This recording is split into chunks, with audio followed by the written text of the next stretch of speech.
So yes, BBC. And anyone here remember Greater London Radio? All those years ago. Well, those were the producers and presenters there, mainly producers, who were being phased out really after Victor Rothschild in 1987 booted out the Director General in the 1980s. And as I was working at Marylebone High Street in the newsroom, you could see bit by bit the really good journalists and the good producers being eased out. But they were a fantastic bunch to teach me a bit about the profession, and I've never really stopped since. So here we are. What is NATO? So I'm going to be a bit boring as an investigative journalist and go through a little bit of the history of NATO.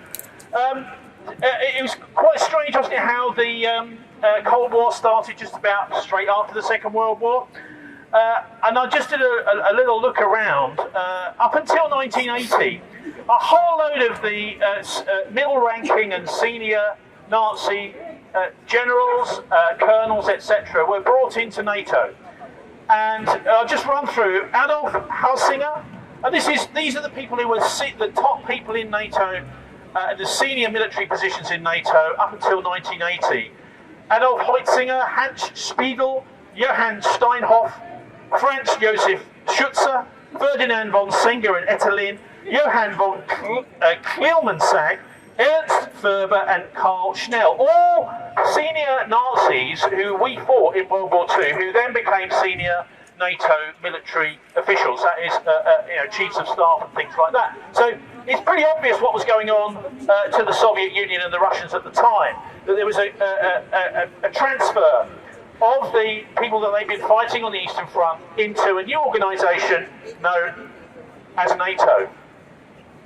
Then we had also, around about the same time, the creation of the State of Israel. And a lot of people have wondered, why is it that all these Nazi war criminals weren't really pursued in the way we hoped they were, people who'd lived through the war? And what happened was, in the vote to create the State of Israel at the UN, Nelson Rockefeller in the States got all of the South American countries to vote for the creation of the State of Israel, and he did a deal with Ben Gurion, the first boss of Israel, basically. He said, you can have a country or vengeance, but not both. And so a deal was done between the Americans and the Israelis that they weren't going to go after the Nazi war criminals. And of course that did happen in the early 1960s, but then never again. And so this was one of the reasons, I think, that there was an integration of a lot of the Nazi empire into NATO and into the NATO countries, particularly into the US. Then it's one of my specialities. When I left the BBC, I got involved in a protest down at Wandsworth Bridge, and the chap came to me and said, do you want to have a look at these people called the Bilderbergers? Well, has anyone, put up your hand up, please, if you've heard of the Bilderbergers. Good, thank God, because back in the time we were around about 2000, hardly anyone had heard about them. And what Bilderberg was, it was created in 1954, really, to be the political lobby for NATO. As a think tank, and the chairman of Bilderberg for the first 20 years was a chap called Prince Bernhard of the Netherlands, who just so happened to be a former officer in the SS. So this organisation, as a political lobby, was very, very much trying to keep under the radar. And you know what, I'm so pleased and proud that when we had the Bilderbergers in Britain, in Watford, in 2012, I think it was, or 2013, we had a massive demonstration down there where thousands, around about 4,000 people came down to demonstrate against Bilderberg in Watford. Far more than in any of the other countries where these demonstrations took place. Okay, so we wind flat to the 1950s, the Bilderberg started, and of course it's been eating into our democracy in the NATO countries ever since, making sure they get their people over there. At the moment we've got Goldman Sachs, I believe, running the show.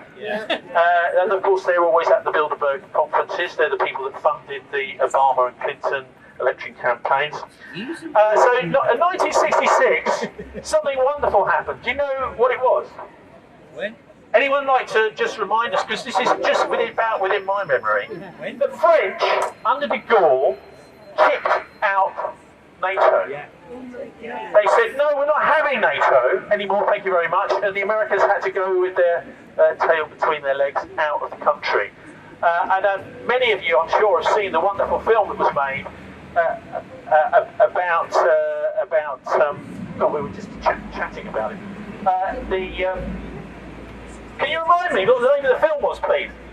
About the CIA trying to bump off de Gaulle. The Day of the Jackal. Thank you, everyone. That's your collective memory, because when mine fails me.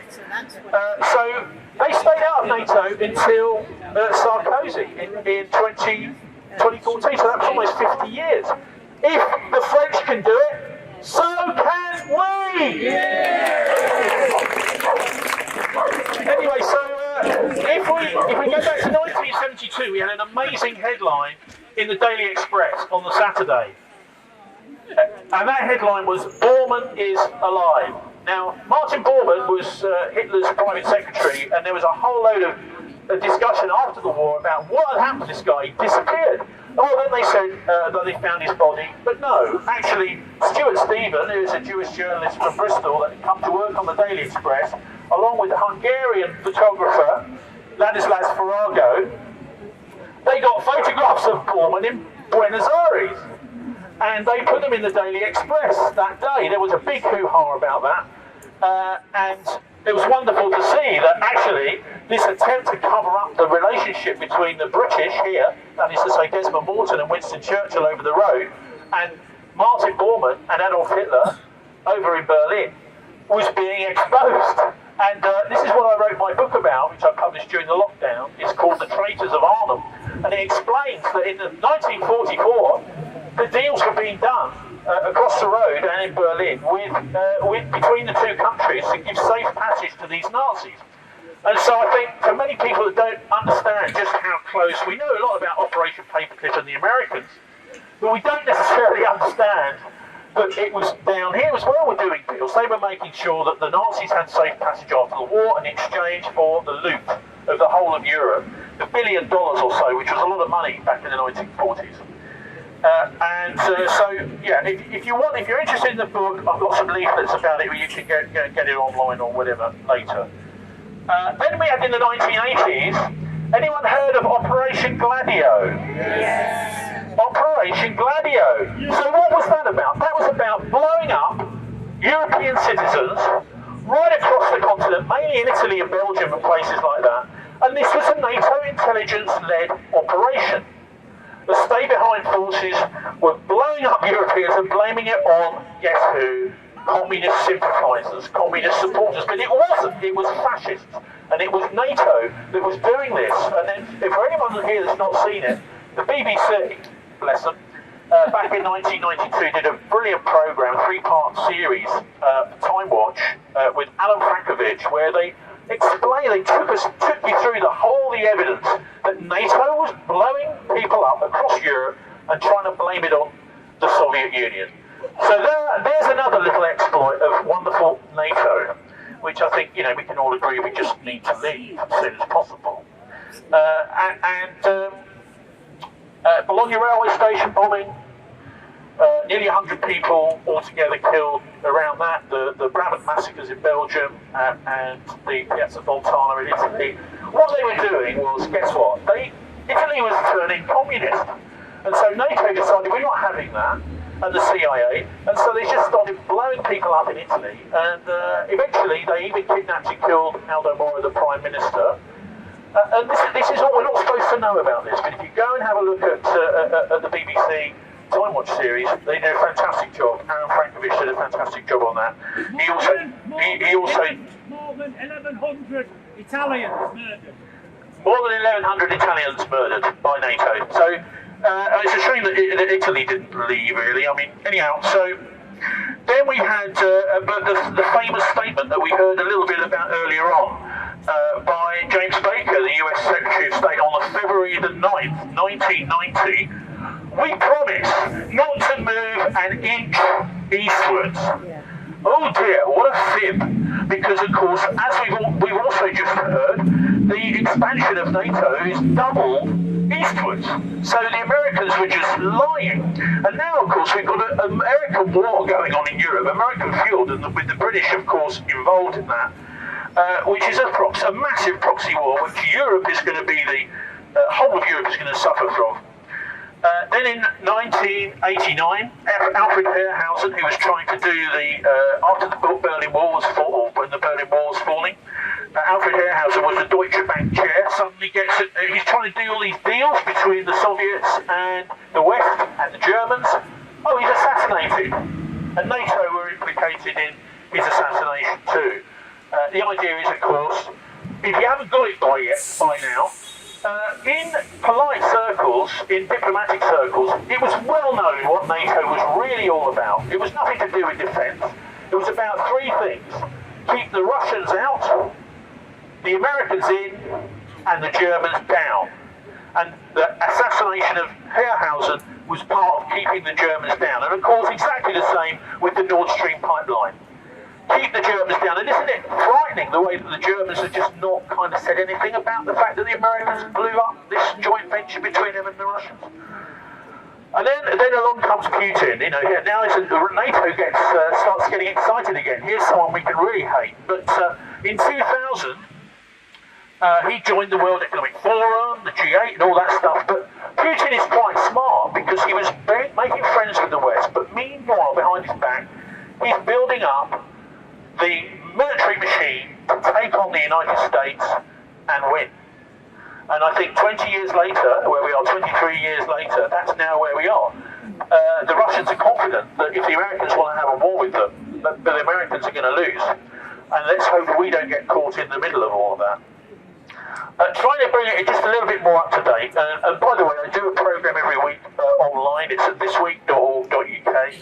And we look at local politics in Bristol, national politics and international stuff every week, pretty much. So if you're interested, you can even get an app for your phone, called the Not the BCFM Politics Show app, which you can find at thisweek.org.uk, and just follow us there, and you get an email as well if you want. But one of the news stories we covered this week is horrific, and that is the United States is just in the process now of getting permission to fly its drones out of Fairford in Gloucestershire. Now, these drones, we know, are used for things like the double tap killings, where they attack and kill a wedding party or a funeral, and then they wait 20 minutes, half an hour, until the rescuers have come in, and then they send another Hellfire missile down to destroy the wedding party. Now, these drones, it looks almost certain now, are going to be starting to fly out of Fairford in Gloucestershire. So I would like to see you all this time, in a month's time, down at Fairford Airfield. And by the way, Stop the War Coalition organised some brilliant protests down at Fairford at the time of the Iraq War. Where were they? Well, they're doing things like putting on their website silly things like, oh, the Russians have got to withdraw from the Donbass or Ukraine or whatever it is. So they're completely off. They're not going to stop the war at all, are they? Are they? No, of course not. I think there's a positive thing to say about all of this, is that we heard from Patrick particularly about the censorship.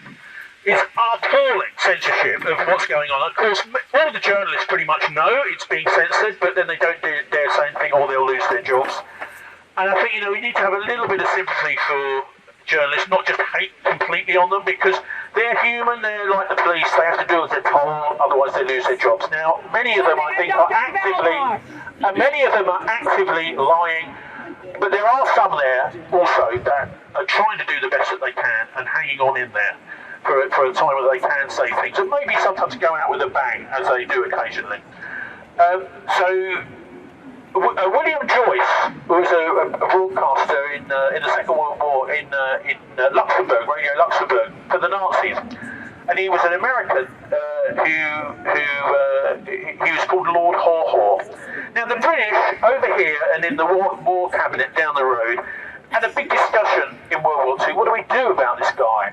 Because he's broadcasting to all of the British people from Radio Luxembourg on media wave, and they just made a very brave and important decision, which was, we're not going to try and jam him, we'll just take the mickey and we'll lampoon him. And of course, the other side, the Nazis, were trying to stop everything. What's going on now is the complete opposite. If we had the courage of our convictions politically in this country, we would allow RT to be broadcast, we would allow Press TV, we would allow all of these foreign countries to broadcast.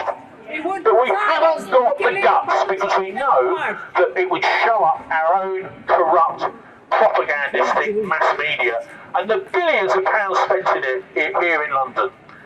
So I'll finally say, I think actually what's happening is a very positive thing. I mean, you might find that a strange thing to say.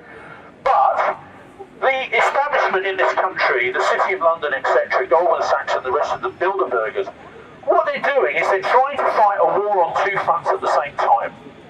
That is to say, they're taking on the Chinese and the rest of the world as they're failing in their own economy. And of course, that's really what is the result of it all. But they're also trying to take on us at the same time. And that is a war on those two fronts they can never win. So the more they pursue it, the more they're going to lose. They're going to lose in Ukraine, and they're going to lose right here in Downing Street as well, eventually. So thank you very much.